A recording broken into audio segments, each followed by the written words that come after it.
来继续来看这个台中丰原一间烘鸭店爆发到食安的问题，有一家伙仔食完了后，陆续出现着镜头。吐骨流搁发烧，尾仔才知影，原来已经有几来的民众为5月开始，就发生着类似中毒的事件。当时有来通报着卫生局，业者嘛停业。想袂到7月2日，换负责人重新搁来开业了后，又搁发生问题。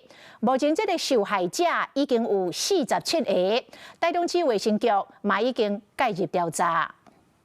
汤乌色水鸭肉，含甲酥酥脆脆，豆瓣这鸭肉就是个有利。在台中丰原一间连锁烘鸭店所表食安问题，民众讲昨日暗时下买一只烘鸭，规口座的人食完就开始吐骨流。在网络顶找找店家的评论，才发现受害者。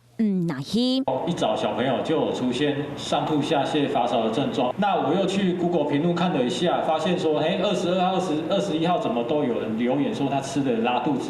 评论会5月开始，到民众到位讲，烘鸭食完到吐骨流，通报卫生局6月检验出沙门氏菌，以上地检署店家自主停业，直到7月2日换负责人定做审理，想袂到搁出大事。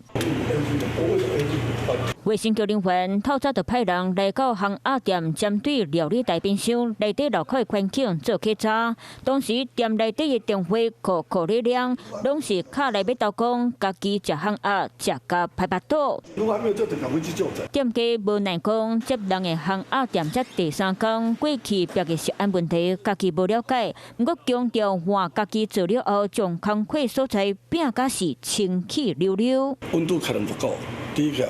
这是我要检讨的。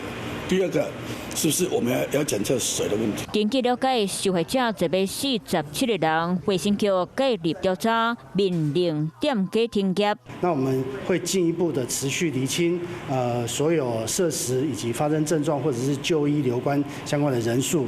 食烘鸭是未中毒，台中市政府启动调查，受害民众站出来，希望店家担责任，面对所来赔偿的代志。